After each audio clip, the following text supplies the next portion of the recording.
Dear students, आज के lecture में हम 9वीं क्लास का गणित अध्याय 1 यानी कि संख्या पद्धति, इसे हम अंग्रेजी में नंबर सिस्टम के नाम से जानते हैं।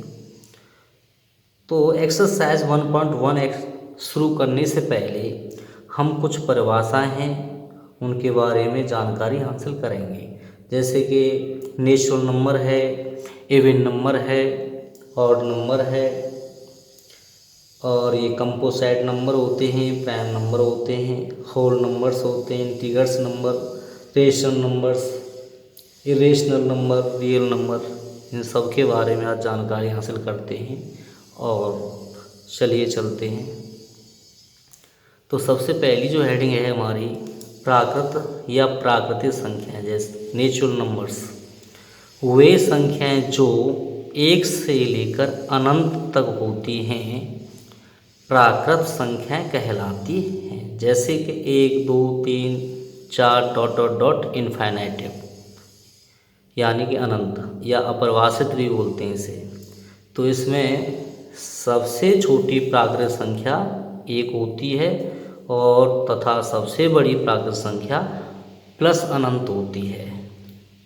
तो अब अगली जो नेक्स्ट हेडिंग है सम संख्या, सम संख्या को अंग्रेजी में इवन नंबर्स कहते हैं। तो वे संख्याएं जो 2 से विभाजित होती हैं सम संख्या कहलाती हैं। जैसे 2 4 6 8 डॉट डॉट डॉट अनंत। सबसे छोटी सम संख्या 2 होती है और सबसे बड़ी सम प्राकृत संख्या इनफाइनाइट यानी कि अपरिभाषित होती है, अनंत होती है। विषम संख्या के बारे में देखते हैं। ऑड नंबर्स, वे संख्याएं जो 2 से विभाजित नहीं होती हैं विषम संख्याएं कहलाती हैं। जैसे 1 3 5 7 और ये डॉट डॉट डॉट अनंत तक या अपरिभाषित बोलते हैं इसे। तो सबसे छोटी विषम संख्या तो 1 होती है और तथा सबसे बड़ी विषम प्राकृत संख्या होती है अनंत।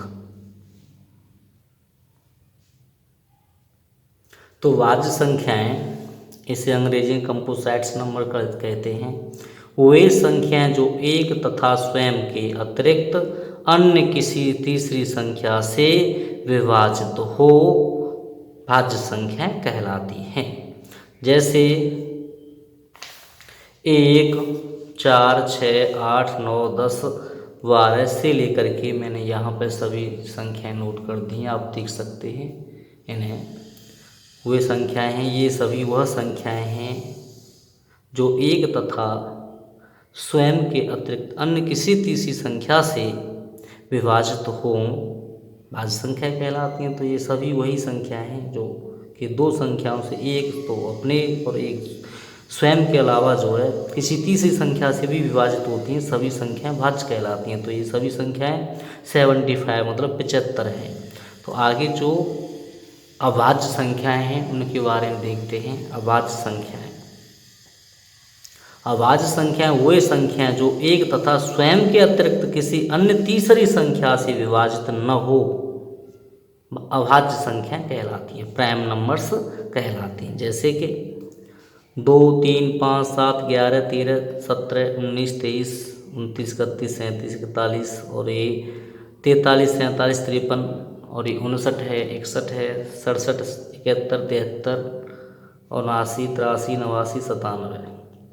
तो यहाँ पे ये सभी जो संख्या हैं अभाज्य संख्याएं 1 से 100 तक की जो संख्याएं होती हैं उसमें 25 यानी 25 होती हैं।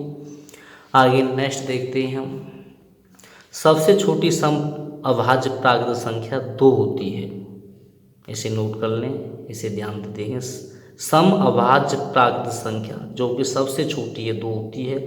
1 से 100 तक कुल भाज्य संख्याएं 75 होती हैं। 1 से 100 तक कुल अभाज्य संख्याएं 25 होती हैं। और मैं ये भी बता दूं 1 से 50 तक अभाज्य संख्याएं 15 होती हैं और 51 से लेकर के 100 तक जो अभाज्य संख्या हैं वो केवल 10 होती हैं। तो आगे जो नेक्स्ट हेडिंग है तो पूर्ण संख्याएं होल नंबर्स, शून्य से लेकर के अनंत तक सभी धनात्मक संख्याएं पूर्ण संख्याएं कहलाती हैं। जैसे 0, 1, 2, 3, 4 डॉट डॉट डॉट अनंत। अब इसमें देखेंगे सबसे छोटी पूर्ण संख्या शून्य तथा सबसे बड़ी पूर्ण संख्या प्लस इन्फिनिटी यानी कि अनंत होती है। पूर्णांक संख्या क्या होती हैं? ये इंटीजर्स नंबर होते हैं। वे संख्याएं जो शून्य से बाईं तरफ ऋणात्मक तथा दाईं तरफ धनात्मक संख्याएं होती हैं पूर्णांक संख्याएं कहलाती हैं। जैसे कि बीच में तो यहाँ पे मध्य में 0 है और 0 से दाईं तरफ तो सभी पॉजिटिव नंबर्स हैं और ये जो बाईं तरफ हैं सभी ऋणात्मक नेगेटिव नंबर्स हैं। तो यह सभी संख्याएं पूर्ण संख्या कहलाती हैं। परमेय संख्या किसे कहते हैं? वे संख्याएं जो p/q के रूप में होती हैं तथा q नॉट इक्वल 0 होता है, परमेय संख्या कहलाती हैं। अथवा वे संख्याएं जो अंश/हर के रूप में होती हैं तथा हर शून्य के बराबर नहीं होता है, परमेय संख्या कहलाती है। जैसे कि परमेय संख्या क्या होती है? Rational number. तो वे जो संख्या जो p/q यानी कि अंश/हर भी बोल सकते हैं, p/q भी बोल सकते हैं, a/b भी बोल सकते हैं, x/y भी बोल सकते हैं। सबका मतलब जो है कि अंश/हर। तो अंश/हर में जो संख्या होती हैं सभी परमेय संख्या कहलाती हैं, लेकिन उसमें q नॉट इक्वल 0 हर 0 नहीं होना चाहिए। तो यहाँ पे हम कुछ परमेय संख्याओं के उदाहरण देखते हैं। जैसे कि 3/5, 7/2, 11/4, 17/10 ये सभी संख्याएं परमेय संख्याएं। और यहाँ 5, 3 ये भी हमारी परमेय संख्या क्योंकि हम इनके हर में 1 रख सकते हैं। 0 भी एक परमेय संख्या होती है क्योंकि 0/1 कर सकते हैं। 8, 3 आदि ये सभी परमेय संख्याएं हैं।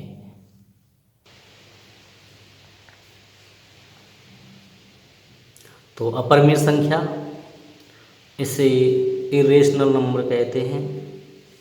ऐसी संख्याएं जिन्हें हम p/q के रूप में नहीं लिख सकते हैं तथा ये वर्गमूल में होती हैं, स्क्वायर रूट में होती हैं, अपरमेय संख्या कहलाती हैं। जैसे कि √2 है, √5 है, √7 है, √11 और एक पाई भी एक अपरमेय संख्या होती है। तो आदि ये सभी संख्याएं अपरमेय संख्याएं। अगला जो नेक्स्ट हेडिंग है हमारी, नेक्स्ट परिभाषा है वास्तविक संख्याएं। तो वास्तविक संख्या क्या है कि रियल नंबर होता है। वे संख्याएं जो परमेय तथा अपरमेय संख्याओं से मिलकर बनी होती हैं वास्तविक संख्याएं कहलाती हैं। जैसे कि मैंने बताया वास्तविक संख्या यानी रियल नंबर किसे कहते हैं हम? रियल नंबर जो है वे संख्याएं जो परमेय और अपरमेय दोनों को मिलाकर के जो बनती हैं संख्या वह वास्तविक संख्या कहलाती है। जैसे कि 5 धन √3 है, 5 माइनस √3। यहाँ पे या तो प्लस भी आ सकता है, तो ये 5 तो परमेय संख्या है, ये अपरमेय है। इधर 5 परमेय और ये √3 अपरमेय है। या प्लस भी आ सकता है, माइनस भी आ सकता है। और यह संख्याएं गुणा में भी आ सकती हैं। देखो 2 √3 यहाँ पे इंटू है, तो देखिए आगे 7/√3 7 परमेय है लेकिन √3 अपरमेय है, तो ये बटे में भी आ सकती हैं। और ये जो अपरमेय संख्या है यह अंश में भी आ सकती है, परमेय हर में भी आ सकती है। तो ऐसा कुछ नहीं है। और ये यहाँ पे 5 जो पहले परमेय संख्या है, अपरमेय संख्या को हम पहले लिख सकते हैं, परमेय को बाद में लिख सकते हैं। तो इस प्रकार की सभी संख्याएं हमारी वास्तविक संख्याएं कहलाती हैं। तो वास्तविक संख्या क्या होती हैं? वे संख्याएं जो परमेय तथा अपरमेय से मिलकर बनी होती हैं वास्तविक संख्याएं कहलाती हैं। तो ये मैंने वास्तविक संख्याओं के कुछ एग्जाम्पल लिए हैं। तो इस प्रकार की सभी संख्या वास्तविक संख्या कहलाती हैं। आदि तो डियर स्टूडेंट्स, ये तो सभी परिभाषाओं की बात कंप्लीट होती है। आगे हम एक्सरसाइज 1.1 की तरफ चलते हैं। तो चलिए, यहाँ पे जो फर्स्ट क्वेश्चन है वो ये दिया है, क्या शून्य एक परमेय संख्या है? तो मैंने यहाँ पे इसी का जवाब देते हुए लिखा है हाँ, शून्य एक परमेय संख्या है। और जो दूसरी लाइन है, क्या इसे आप p/q के रूप में लिख सकते हैं? तो मैंने आगे लिखा है हाँ, हम इसे P/Q के रूप में लिख सकते हैं। तो आगे जो है तो कैसे लिख सकते हैं, जैसे 0 0 0/1 कर सकते हैं, 0/2 कर सकते हैं। यहाँ पे ये फिर भी 0 है तो 0/3 भी कर सकते हैं हम इसे।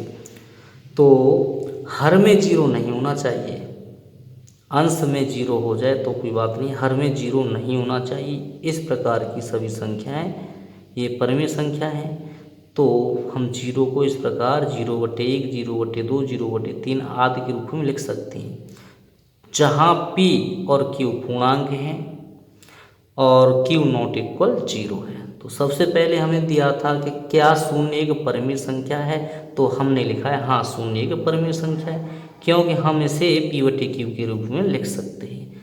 और जैसे कि P/Q के रूप में कैसे लिख सकते हैं, 0/1 0/2। P/Q के रूप को हम अंश बटे हर कहते हैं, हर कभी 0 नहीं होना चाहिए, परिमेय संख्या है। तो आगे नेक्स्ट देखते हैं हम। क्वेश्चन नंबर 2 है 3 और 4 के बीच में 6 परिमेय संख्याएं ज्ञात कीजिए। तो 6 परिमेय संख्याओं के लिए सबसे पहले मैंने 3 और 4 लिया है, फिर 3/1 कर लिया है, 4/1 यानी कि मैंने हर में 1 ले लूँ मैं, तो संख्या पे तो कोई प्रभाव नहीं पड़ेगा, 1 का भाग 3 में लगाओगे तो 3 आएगा। तो आगे देखें कि हमें 6 परिमेय संख्या ज्ञात करनी है। तो 6 में हम 1 जोड़ देंगे तो 7 हो जाएगा। 7 का ही हमें अंश व हर में गुणा करना होगा। तो 7 का मैं 3 में गुणा करूँगा तो 7 से 21 हो गया और बटे 7 एकम 7। इसी प्रकार देखें आगे 7 चौको 28 हो गया और 7 एकम 7, तो 7 चौको 28/7 हो गया ये। आगे जो नेक्स्ट नंबर है, तो अब हम देखते हैं हमारी जो संख्या प्राप्त हुई हैं 21/7 28/7। तो हमें 21/7 और 28/7 के मध्य में 6 परिमेय संख्या देखनी है। तो 21 को छोड़ देंगे, 22/7 रखेंगे, 23/7 24/7 25/7 26/7 27/7, यानी कि हमारी संख्या 1 2 3 4 5 6।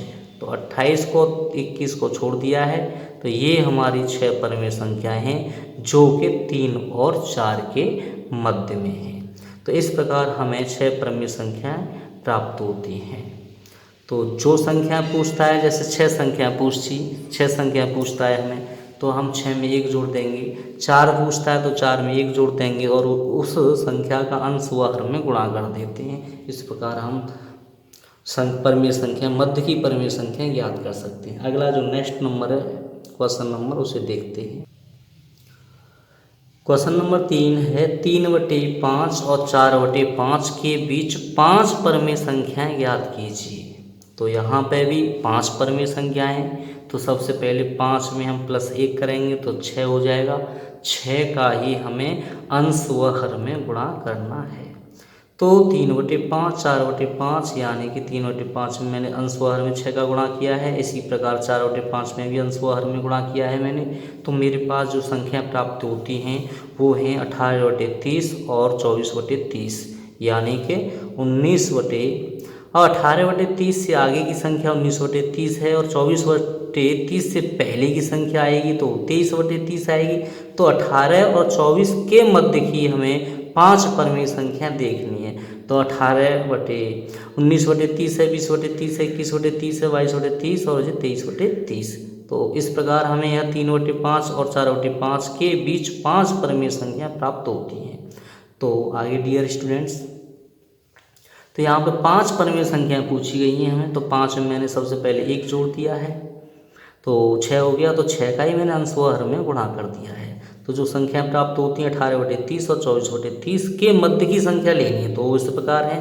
तो अगला नेक्स्ट क्वेश्चन जो है, तो डियर स्टूडेंट्स जो अगला नेक्स्ट क्वेश्चन है ये मैंने अलग से ले लिया है एक एग्जाम्पल के रूप में। कभी कभी इस प्रकार का भी क्वेश्चन आ जाता है या कोई हमें पूछ लेता है। तो किस प्रकार करेंगे, तो 3/4 और 5/6, यानी कि इसके हर तो समान नहीं है, असमान है। तो समान करने के लिए सबसे पहले तो इनको हर समान करने हैं तो इसमें 4 परिमेय संख्या ज्ञात करनी है। तो ज्ञात तभी कर सकते हैं हम जब हर समान हो। तो हर समान करेंगे 4 और 6 का, तो एलसीएम 12 आता है। तो मैंने यहाँ पे 12 लिख लिया है, यहाँ पे भी 12 कर लिया है। अब मैं 4 का भाग 12 में दूंगा तो 3 टाइम गया, 3 बार जाता है, तो 3 का गुणा में इस 3 में करूँगा तो 3 3 हो जाएगा। और 6 का पहाड़ा में 12 में पढ़ूंगा तो 6 दूनी 12 यानी कि 2 टाइम 2 बार गया, 2 का गुणा करेंगे हम 5 में 2 पंजे 10 हो गया ये, ठीक है।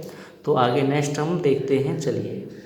तो अब हमें संख्या तो 4 हमें ज्ञात करनी थी, 4 परमेय संख्या है। तो 4 परमेय संख्याओं में हम क्या करते हैं कि 1 जोड़ देते हैं। तो 4 और 1 5 हो गया, तो 5 का हम अंशहर में गुणा कर देते हैं। तो हमारी जो संख्या है, संख्या तो हमारी 9/12 और 10/12 है।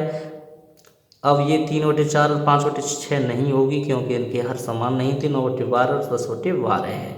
तो इसी संख्या में अंश व हर में 5 का गुणा करेंगे। कितने का? 5 का। तो यहाँ पे 9 पंजे 45/60 और 10 पंजे 50/60, 12 पंजे 60 हो जाता है। तो इस प्रकार जो है मैंने गुणा कर लिया, 9 गुणा 5 यानी कि 45 हो गया, 12 पंजे 60 हो गया। ऐसे ही 10 पंजे 50 और 12 पंजे 60 हो गया। तो अब हमें 3/4 व 5/6 के बीच 4 परमेय संख्या ज्ञात करनी थी। तो इसके लिए 45 को तो छोड़ देंगे, 45 से आगे 46 और 50 को भी छोड़ देंगे। 50 से पहले वाली संख्या 49 आएगी। तो हमें 4 परमेय संख्या देखनी है। तो 46/60, 47/60, 48/60 और 49/60। इस प्रकार डियर स्टूडेंट्स हमने 3/4 व 5/6 के बीच 4 परमेय संख्या ज्ञात की। अच्छा, यदि कोई भी संख्या हमें मध्य की संख्या पूछता है तो उनके हर समान असमान हैं, तो उनके सबसे पहले हर समान करते हैं, उसके बाद में ही हम इस तरीके से इस प्रकार के क्वेश्चनों को हल कर सकते हैं। आगे चलिए नेक्स्ट क्वेश्चन देखते हैं। तो नीचे दिए गए कथन सत्य हैं या असत्य हैं, कारण के साथ अपने उत्तर की पुष्टि कीजिए, उत्तर दीजिए। तो क्वेश्चन नंबर 4 का ये फर्स्ट पार्ट है। प्रत्येक प्राकृत संख्या एक पूर्ण संख्या होती है। प्राकृत यानी कि प्रत्येक प्राकृतिक संख्या जो है पूर्ण संख्या हो सकती है, पूर्ण संख्या में मिल जाएगी।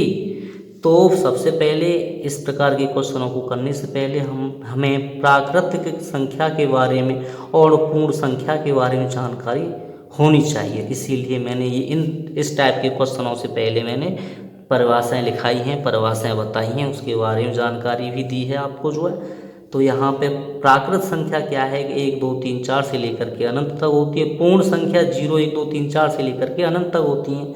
अतः यह कथन सत्य है। सत्य क्यों है कि प्रत्येक प्राकृत संख्या जो है, ये सभी जो संख्या हैं इस पूर्ण संख्या में मैच करती हैं, मिल जाती हैं। तो देखो 1 से लेकर के अनंत तक की सभी संख्याएं इस पूर्ण संख्या में समाहित हैं या मैच करती हैं, ऐसे समझिए।